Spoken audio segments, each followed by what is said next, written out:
a special case of flux. It's called Gauss's law. This is one of Maxwell's equations, right? Yes, it is. Gauss's law is still dealing with flux, but it's specifically the flux through a closed surface.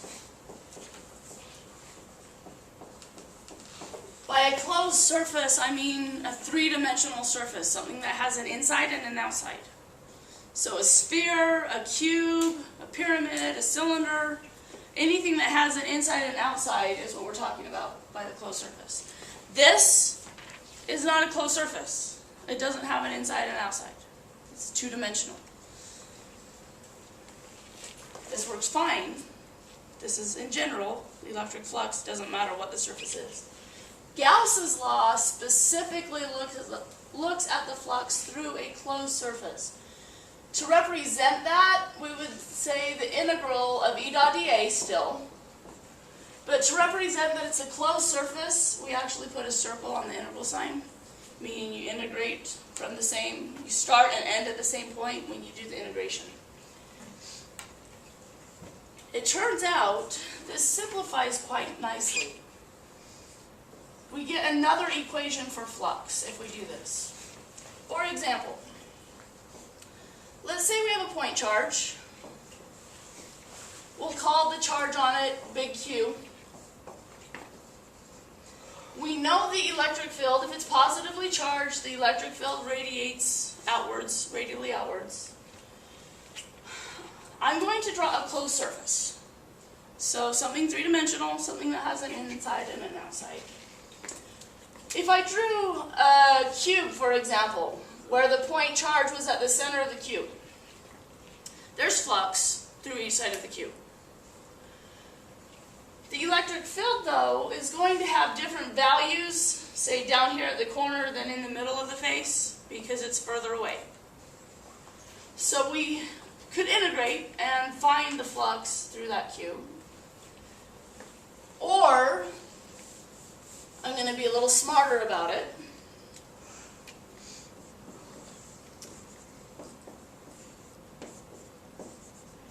And I'm going to draw a sphere around this charge. And I'm going to draw it so that this charge is centered at the center of the sphere I'm drawing.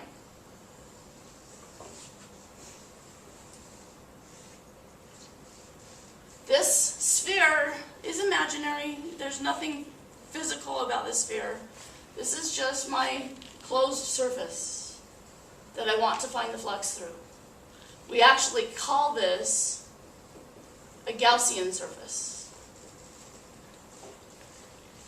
So we can find the flux through this sphere quite easily, actually. Let's say the radius of the sphere is big R. Using our equation over here, electric field, we know the electric field due to a point charge depends upon our constant K, depends upon the amount of charge on this, so we're still saying this has charge big Q. And it depends upon how far away we are. Each piece of this sphere, since I centered the sphere on this charge, each piece of this sphere, the surface of the sphere, is the same distance away from this charge. Our R in our equation is just going to be the big R of the surface we've drawn. The electric field is constant everywhere on that surface. You all right with that? It has the same value everywhere. Which means if the electric field is uniform, we can pull it out of the integral sign, and we're going to have K, Q over R squared for our electric field, dotted with the integral of dA, but the integral of dA is simply the area. So the area of this surface area of a sphere is 4 pi r squared. Now it is the dot product. What direction is the area vector going to point in? Outwards. It's perpendicular to the surface at any point. That means our electric field and our area vectors are parallel already, so we simply need to multiply the electric field by the area, and we're good. Interesting thing, r squareds cancel. Remember, k is equivalent for 1 over 4 pi epsilon naught. 4 pi's will cancel. Our flux simplifies very nicely to be simply q over epsilon naught. That is Gauss's law. The flux, not only is it the integral of E dot dA, but the flux will always equal Q over epsilon naught when you have a closed surface, when you have an inside and outside. Oh yeah, I understand how that works for a sphere, but how come that works for... Imagine we have our cube. Isn't there the same amount of field passing through it? All 5 of these lines went through our sphere, but all 5 of the lines go through the cube as well. The same amount of field passes through the area regardless of its shape. So if we went through and painstakingly did the integral, we would end up with the same result. And that's as long as the point charge is in the center of the object? Actually, even if the point charge was not in the center, It could be in the corner, and the little bit in that corner would make up for the Right. the the concentration would just be bigger on that side than this side. But overall, the total flux would still be Q over epsilon naught. The difference is the electric field just not going to be constant everywhere on the surface. But the flux itself, the flux is just a measure of how much field passes through the area. Well, as long as the same amount of field passes through the area, regardless of what the shape is, we're going to get the same amount of flux. The difference is whether electric field is constant or not. That's the difference. The electric field certainly won't be constant if we're off-center. We centered it just to make the calculation for the integral of E dot dA, to make the calculation easy. But the end result is always going to be the same. The total flux through a closed surface depends upon how much charge is inside of it, and it depends upon epsilon naught, our constant. Okay.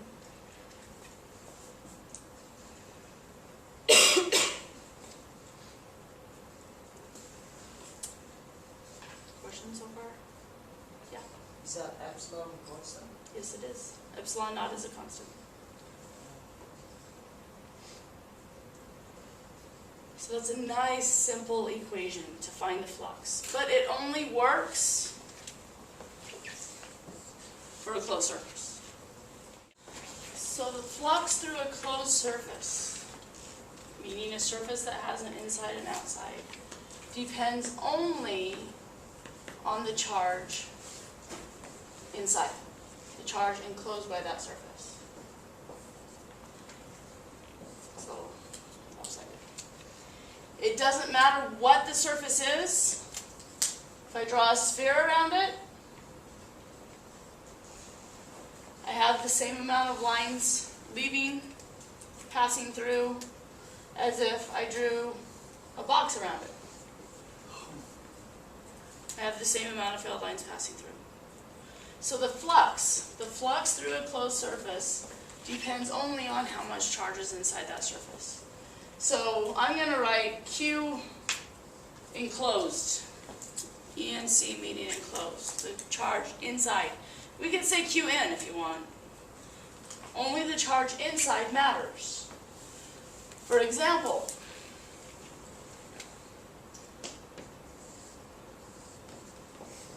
let's say we have 2 charges, one being positive and one being negative.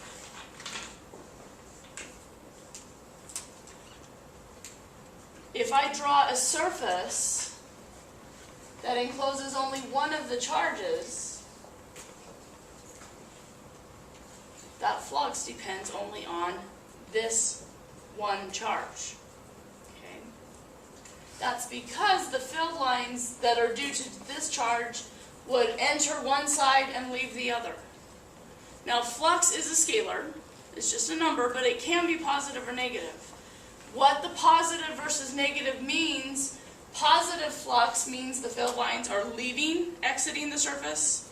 Negative flux means the field lines are coming in and entering the surface.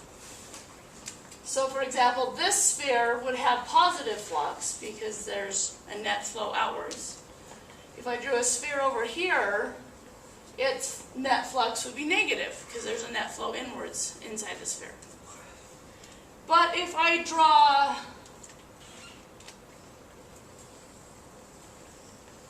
a sphere that encloses both of them,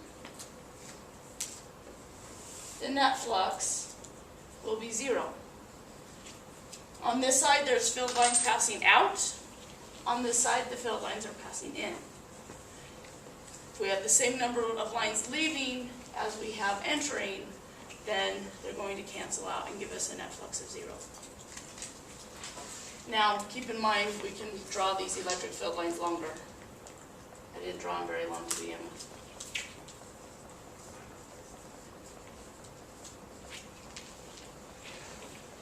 That's a question. So, So it doesn't matter how big the sphere is, right? correct. So any planet with the same mass as the Earth is going to have the same gravitational field. At the same given point, yes. Oh. Exactly right.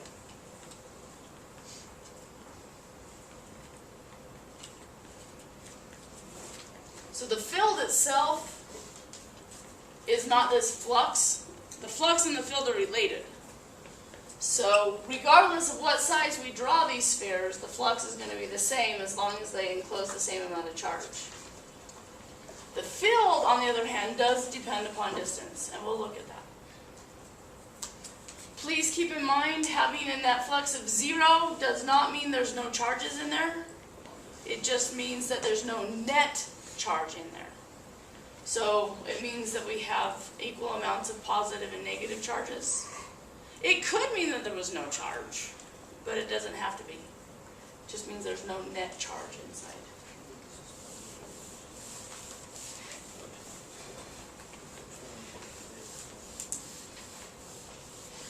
The other interesting thing we know, if our charged object was a sphere, for example, so there were charges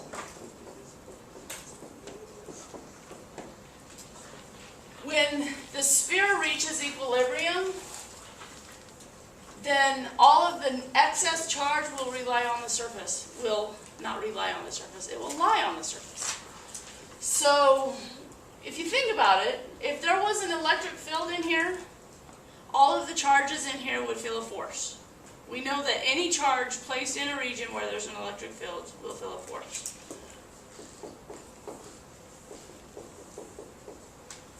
Charges will keep moving until the electric field in here goes to 0, which is what forces the excess charge to the outside surface.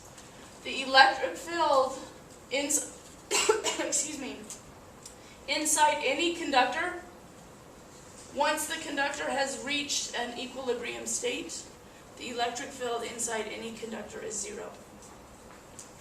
That means if we draw an imaginary closed surface inside, it does not enclose any net charge. The net charge inside of it is 0. Now that doesn't mean there's no charges in there at all. It just means there's equal amounts of positive and negative charges. This is something very important to keep in mind. The electric field inside any conductor in equilibrium is 0. Doesn't matter the shape of the conductor. I drew this one spherical, but it doesn't have to be spherical. Any conductor at all, regardless of its shape, if it's in equilibrium, the electric field inside of it will go to 0. Okay, so the question is, why is flux useful? Which is a very good question.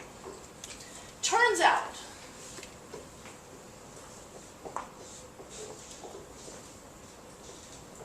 if and only if we can look at a closed surface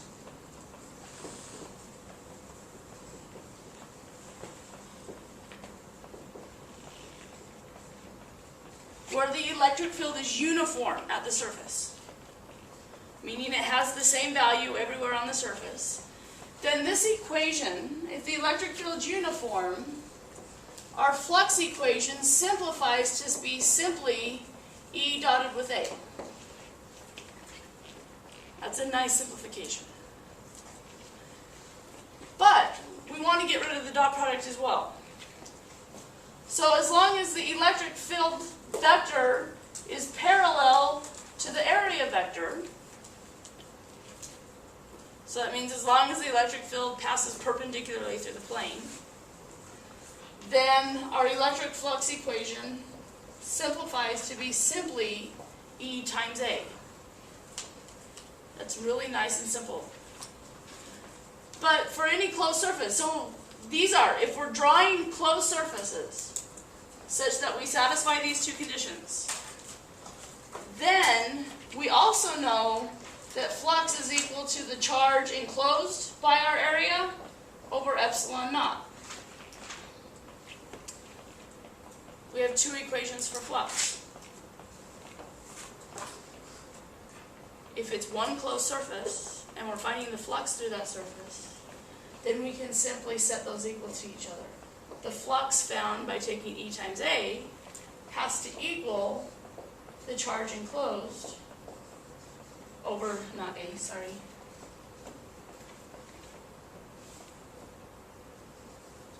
over epsilon naught. This allows us, actually, to solve for E under these conditions. Okay. This is a simplified version of Gauss's law. Gauss's law is actually quite useful in solving for electric fields. But it only works in certain situations. We have to satisfy these two conditions to make it work. Okay?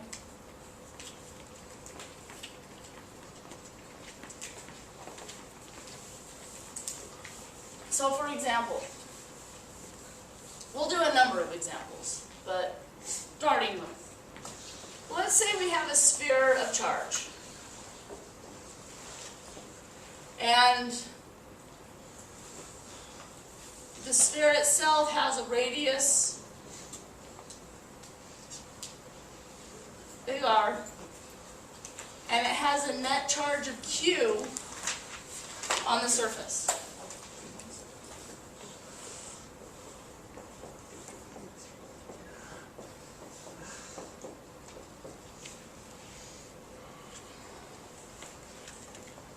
In order to solve for the electric field equation, we need to draw ourselves a closed surface, our Gaussian surface, our imaginary surface.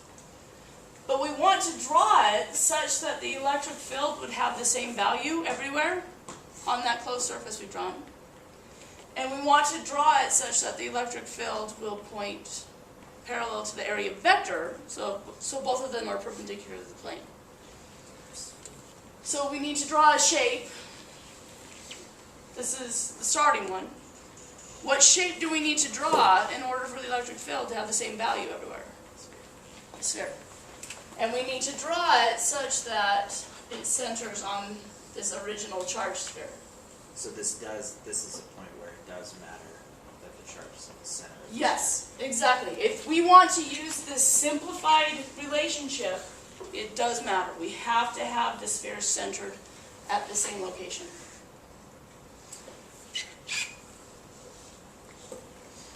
I'm going to call the radius of this Gaussian surface, we'll call it little r, not to be confused with big R. Big R is the radius of the actual charged object. Little r is the radius of this imaginary surface, this Gaussian surface we've drawn.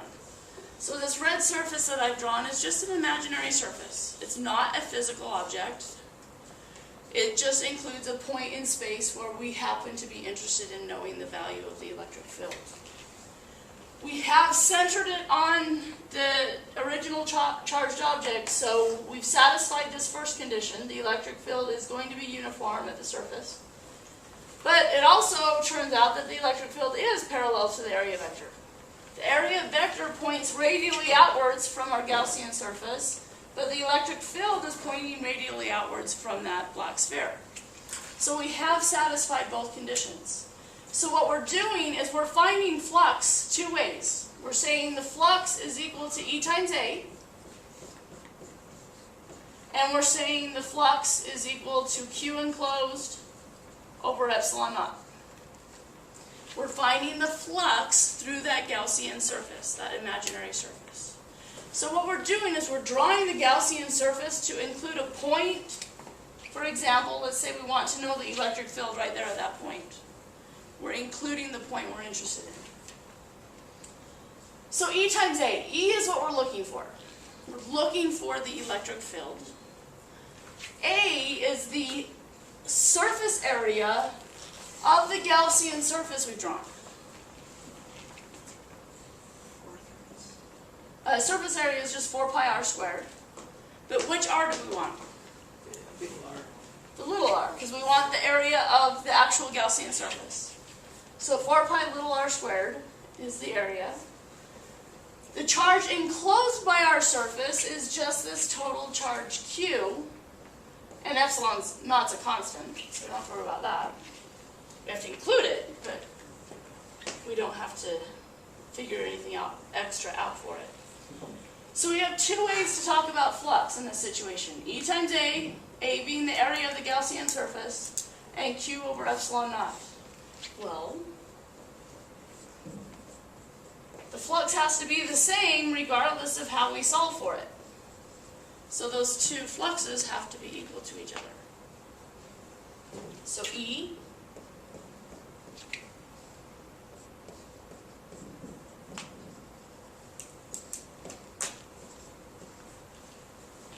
one over 4 pi epsilon naught, remember, is that constant K. Q over r squared.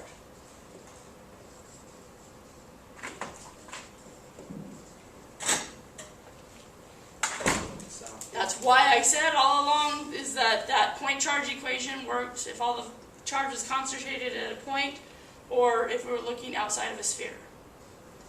It's the same equation. It's very easy to derive using Gauss's law.